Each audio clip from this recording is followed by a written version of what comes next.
My mother told my husband I was cheating while I was in the psych ward recovering from a breakdown she caused, and she made sure the divorce papers arrived before I got out. I was 27 years old. The breakdown had been building for years, the kind of slow erosion that looks like strength from the outside, the kind of fortress that crumbles from within while everyone compliments the architecture. My mother had built it. Brick by brick, criticism by criticism, the 1,000 tiny cuts of a woman who couldn't stand to see her daughter happy without her permission. She'd hated David from the start. Not because he was bad. He was kind, steady, a mechanic who fixed old motorcycles and remembered my coffee order and looked at me like I was the miracle he'd stopped expecting. She hated him because he was mine. Because I'd chosen him without consulting her. Because he made me laugh in a way she never had. Because he held my hand in public. Because he told me I was beautiful on days when she would have found something to correct. "You can do better," she'd said at our engagement dinner, smiling at the restaurant while she twisted the knife. "A woman with your potential, marrying a man who works with his hands. What will people think?" I'd defended him. Fiercely, stupidly, the way daughters defend against mothers who have trained them to apologize for existing. I'd told her she was wrong, that David was good, that I was happy, that her opinion didn't matter. That was the mistake. Not marrying David, that was the only right thing I'd done in years. The mistake was telling her she didn't matter, because Patricia Voss did not tolerate irrelevance. She would rather be hated than ignored, would rather destroy than be dismissed. She started small. Comments dropped at family dinners about the way David looked at other women. Hints that she'd heard things about his past, his ex-girlfriend, his temper that didn't exist. She told my sister that David had grabbed her arm too hard at Thanksgiving, a lie we'd never even touched that day. I'd been sick with flu and David had stayed home to care for me. My sister told me. I confronted my mother. She cried, performative, practiced, the tears that had manipulated me since childhood. "I just worry about you," she said. "I just want you to be safe. You know how men are." I believed her. Not the accusations. I knew David, knew his gentleness, his patience, the way he'd sat with me through panic attacks and depressive episodes, and the nights when my mother's voice in my head was louder than his voice in my ear.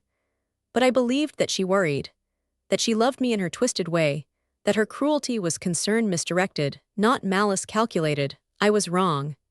The job loss came first. I'd been a graphic designer at a firm my mother had connections with, connections she'd used to get me hired, leverage she'd held over me since. When I started talking about leaving, about freelancing, about building something independent, she made a call. Performance issues, they said. Budget cuts, they claimed. But my replacement was her friend's daughter, and my mother told me over coffee, smiling, that sometimes the universe protects us from our own bad decisions. The financial strain broke something in me. David worked overtime, picked up extra shifts, never complained. But I could see the weight on him, the way his shoulders curved, the way he stopped looking at me like a miracle and started looking at me like a problem he couldn't solve. My mother offered money, just until you get back on your feet, with strings attached, conditions unspoken, the debt that would bind me tighter than any loan. I refused. That was my second mistake. The first was telling her she didn't matter. The second was proving it by surviving without her. She escalated. It happened at a family dinner, Easter, the table set with her best china, the relatives gathered to witness. She'd been drinking, more than usual, the wine that loosened her tongue and sharpened her aim. She started with David's mother, such a simple woman, bless her heart, she must be so proud of her sons. Achievements. Then David's appearance, "You've gained weight, haven't you? Stress eating, I suppose, with all the pressure." Then finally me. "And Lily," she said, her voice carrying the particular tone that made the table go quiet, that made relatives reach for their phones or their wine or any excuse not to meet my eyes. "Still unemployed, I hear. Still depending on this good man to carry you. I worry, sweetheart. I worry that you're not pulling your weight, that you're letting yourself go. That you're," she paused, savoring the moment, the attention, the power of public humiliation. "That you're becoming the kind of wife who drives her husband to look elsewhere." I stood. I don't remember standing.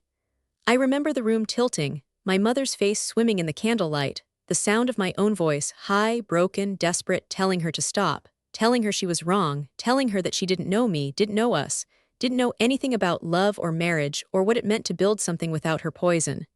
She smiled. That was the worst part. She smiled while I broke, while the relatives watched, while David reached for my hand and I shook him off because I couldn't bear to be touched, couldn't bear comfort, couldn't bear anything that might make me feel the thing I was trying not to feel. I ran.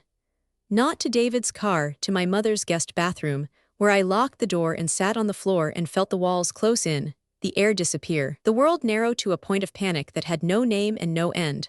I don't know how long I was there.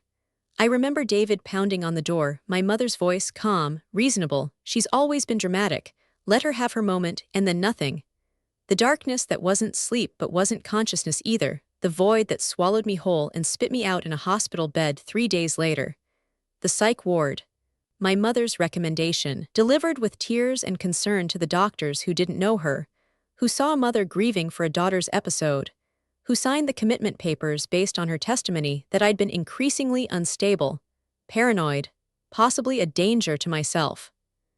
I woke to fluorescent lights and antipsychotics, and the slow realization that my mother had put me here, that she'd used my breakdown as evidence of my insanity, that she'd told the doctors I had a history of delusional thinking about her concerns for my marriage. David visited. Once, he stood in the doorway like he didn't recognize me, like I was a stranger wearing his wife's face. He didn't touch me. He didn't sit. He just said, "Your mother told me about the affair." What affair? My voice was flat, medicated, the voice of a woman who'd been stripped of everything including the energy to be confused. With your old boss. From the design firm. She showed me the texts, the photos, he stopped. His face crumpled. I didn't want to believe her. I fought her for days. But then you ran, you locked yourself in, you ended up here. And I thought maybe she was right. Maybe I didn't know you. Maybe the person I married there was no affair, I said. But my voice was wrong, too slow, too calm, the antipsychotics making me sound like I was confessing rather than denying. David, there was no affair. She lied. She lies.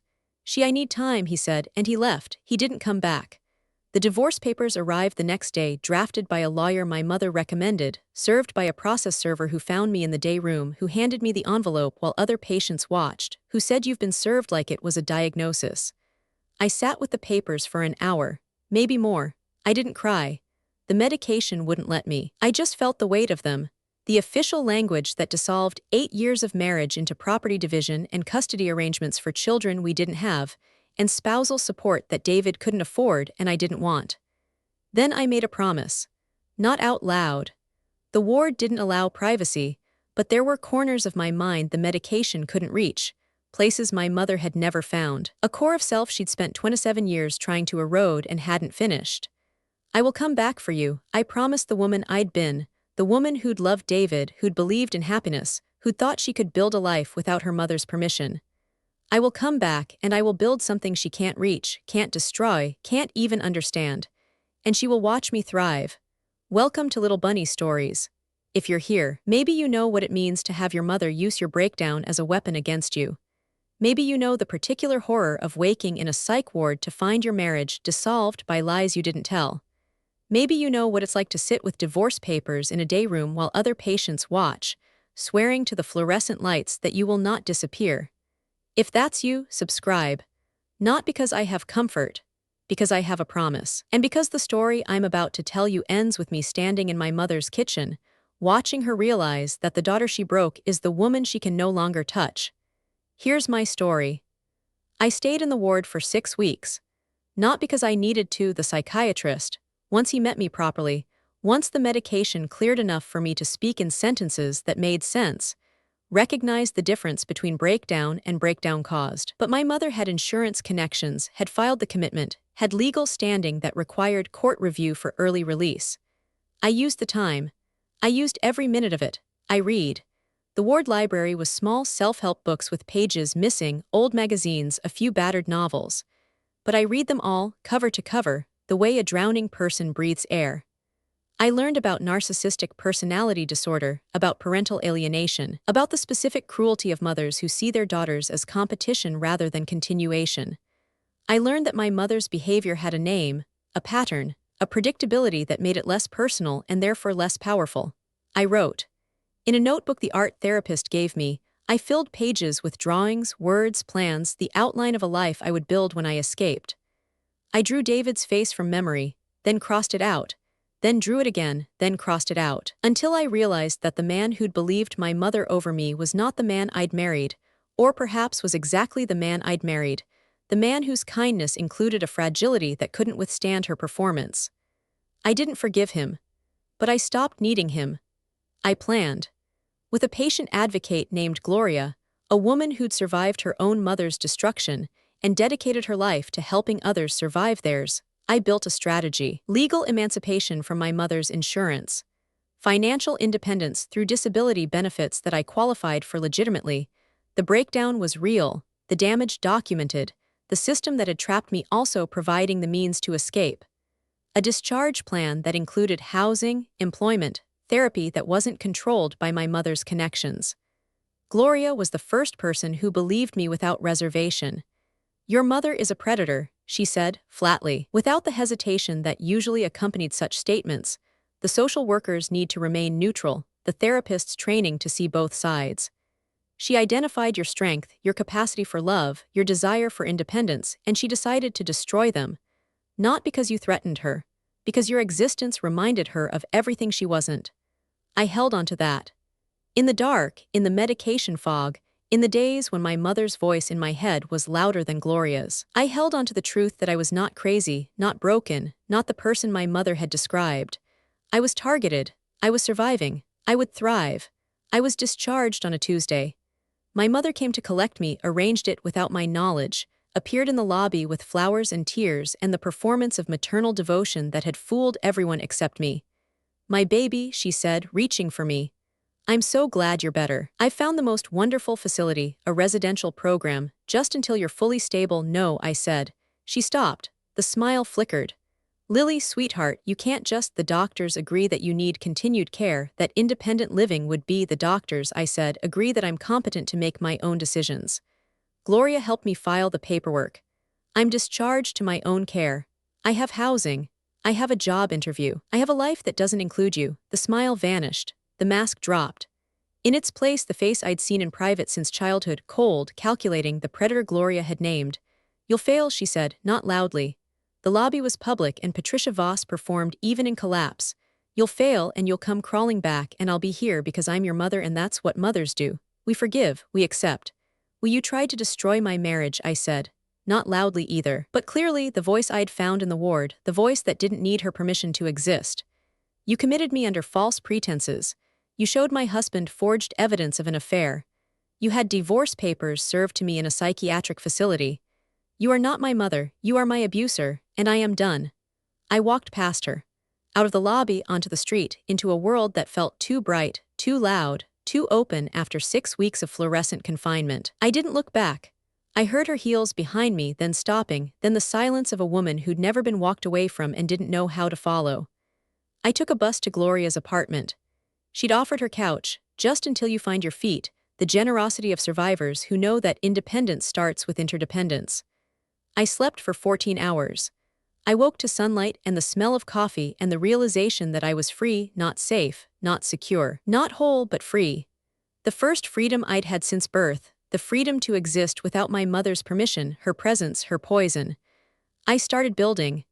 The job was data entry at a nonprofit, below my skills, below my training, but steady, legitimate, unconnected to my mother's network. The housing was a room in a cooperative house, 7 strangers who became family through shared meals and rotating chores, and the particular intimacy of people who have chosen to live together rather than inherited the obligation. The therapy was weekly, with a psychologist who specialized in complex trauma, who validated my experience without romanticizing it, who helped me distinguish between my mother's voice and my own. I rebuilt slowly, painfully, with setbacks that felt like failures and were actually growth, the panic attack at a job interview, the depressive episode triggered by a song my mother used to hum, the night I called David's number from a pay phone and hung up when he answered, the sound of his voice still capable of breaking something I'd thought was healed. I didn't contact David. Not to reconcile, that bridge was burned, the trust dissolved by his choice to believe her over me, his willingness to serve papers rather than visit, his fragility that had looked like kindness until it was tested. But I didn't hate him either. I understood, eventually, that my mother had chosen him because he was breakable, because his gentleness included a need for peace that made him vulnerable to her chaos. She destroyed my marriage not because she wanted David, but because she wanted me alone, dependent, returned to her orbit. I refused. For 2 years. I refused. I worked my data entry job, got promoted to database management, then to IT support, then to systems analyst. The skills I'd developed in design translating to user experience, to interface logic, to the architecture of digital spaces that were easier to navigate than the emotional architecture my mother had built. I saved money. I moved to my own apartment, small, bright, with a window that faced east and caught the morning sun. I made friends who didn't know my mother, who had no connection to her world, who accepted my silences and my stories without needing to fix or judge or perform. And I built something new. A graphic design business, freelance at first, then growing through word of mouth, through quality, through the reputation I earned rather than inherited. I designed logos for small businesses, websites for nonprofits, branding for startups that didn't know my history and didn't care. I worked 16-hour days, not because I had to, but because work was the place I could be fully myself, competent, creative, valued for what I produced rather than what I endured. By 30, I had employees. By 31, an office. By 32, a client list that included companies my mother had connections with, companies that chose me because I was better, because my work spoke louder than her network, because the world had shifted toward merit while she'd remained anchored to manipulation. She knew, of course she knew. My success was public websites, portfolios, interviews in industry publications. She saw every milestone, every award, every expansion. She sent messages through relatives, through old friends, through the channels I'd blocked but that found me anyway. So proud of you, miss you terribly. Your mother is heartbroken, you know. She just wants to make amends. I didn't respond. Not to punish her, punishment would have required engagement, and engagement was the trap she'd always set. I didn't respond because I was done. Because my life had become something she couldn't reach, couldn't understand, couldn't destroy. Because the best revenge wasn't pain or exposure or even justice. It was indifference. The withdrawal of the supply she'd always demanded, my attention, my reaction, my desperate need for her approval that she'd exploited since birth. But she wouldn't accept indifference. She escalated. The first attack was professional, a bad review posted anonymously, then another, then a campaign of negative comments that traced back to IP addresses near her home. I documented everything, reported to platforms, moved on. The second was personal contact with my employees, my friends, my landlord. Performance of concerned mother worried about her unstable daughter's erratic behavior. I sent cease and desist letters through my lawyer, built legal documentation, prepared for what I knew was coming. The third attack was public. She found a journalist, or created one, a freelancer hungry for a story, willing to accept a mother's tearful narrative without verification. The article was titled The Daughter Who Disappeared, One Mother's Search for Answers. It painted me as mentally ill, ungrateful, possibly abusive, a successful woman who'd abandoned her aging mother, who refused contact, who'd been troubled since childhood. It included quotes from relatives who'd never met me, from family friends who didn't exist, from David, my ex-husband David, contacted for the first time in 5 years, who provided concern about my instability based on the lies my mother had told him. The article went viral. For 48 hours, I was the villain of internet outrage, the ungrateful daughter, the successful woman who'd forgotten her roots, the monster who'd abandoned a mother who only ever loved her. My social media flooded with hate. My business received threats. An employee quit, unable to handle the pressure. I didn't respond publicly. That was the trap, engage with the narrative, become the troubled daughter confirming her mother's diagnosis. Instead, I called Gloria. I called my lawyer. I called the journalist's editor and provided documentation. The commitment records, the forged affair evidence, the divorce papers served in the ward, the years of harassment, the pattern that had a name and a history and a predictability. The editor killed the story. Not out of ethics, too late for that, but out of fear of libel, of the lawsuit I could afford and my mother couldn't, of the documentation that turned a tearful mother's narrative into a calculated campaign of abuse. But the damage was done. The article existed, cached, shared, immortal in the way of internet content. My mother's performance had reached its largest audience, and even debunked, it lingered, the doubt she'd planted, the narrative she'd constructed, the shadow that followed my name in search results and whispered conversations.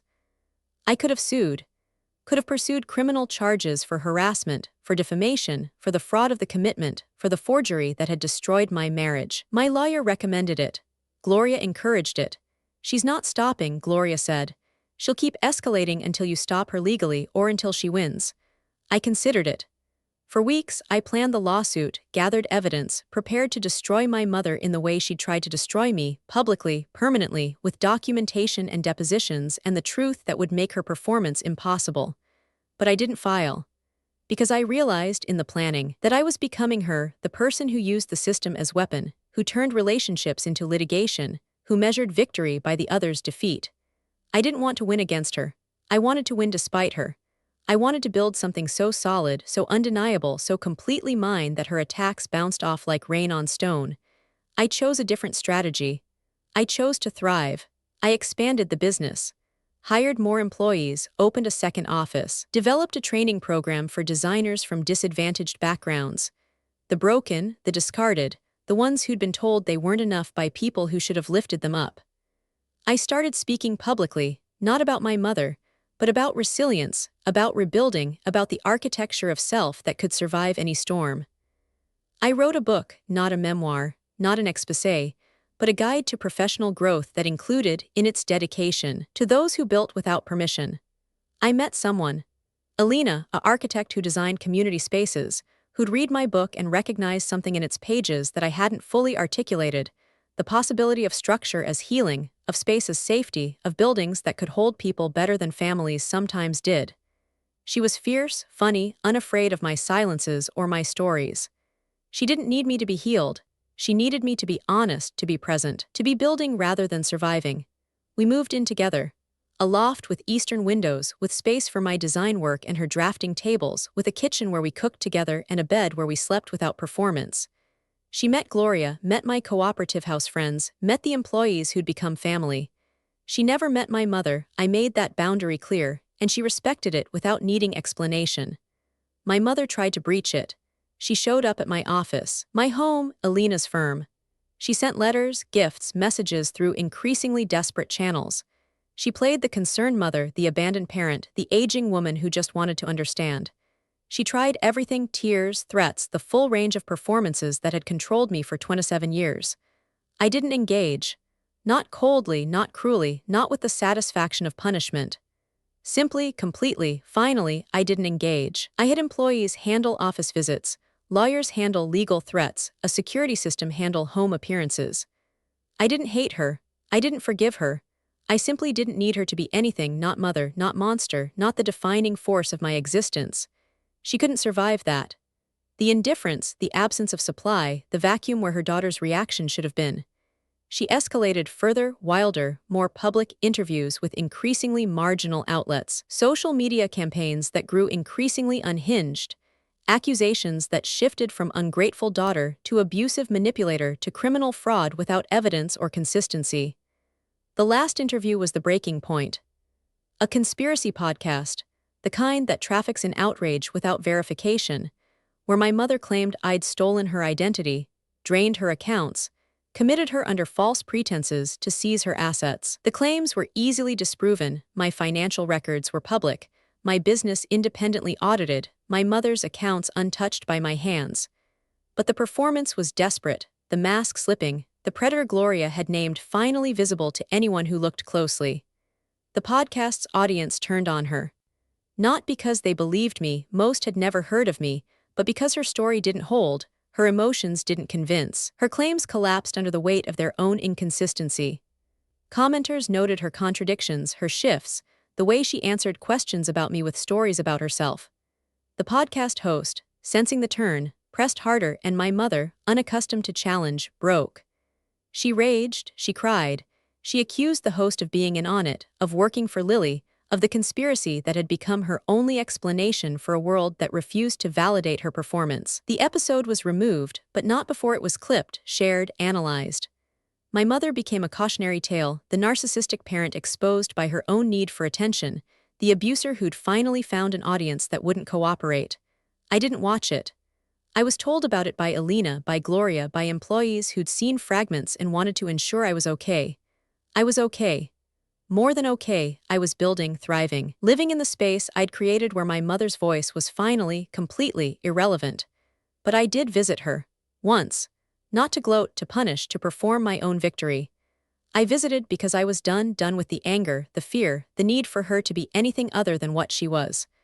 I visited to close the loop, to complete the story, to be present for the ending she tried to impose on me. She was in assisted living now, not by my choice, not by my action, but by the collapse of her own resources, her own relationships, her own ability to maintain the performance that had sustained her. The relatives who'd believed her had drifted away, burned by her demands, exhausted by her dramas. The friends she'd manufactured had never existed. She was alone, as she'd always been beneath the performance, as she tried to make me rather than face her own emptiness. I sat across from her in the facility's common room. She was smaller than I remembered. The carefully maintained appearance finally surrendered to age and illness, and the exhaustion of decades spent being someone else. She looked at me with eyes that were still calculating, still performing, but with less conviction, less certainty that the performance would work. "Lily," she said, "my baby, I knew you'd come. I knew you couldn't." "I can," I said, not cruelly, just truly. "I can stay away. I have for years. I'm here now because I'm done needing you to be anything. Not mother, not monster, not the defining absence of my life. I'm here to tell you that I'm okay, that I built what you tried to destroy, that I thrived not despite you but completely independent of you, and that I'm not angry anymore. Anger requires engagement, and I'm done engaging." She stared at me.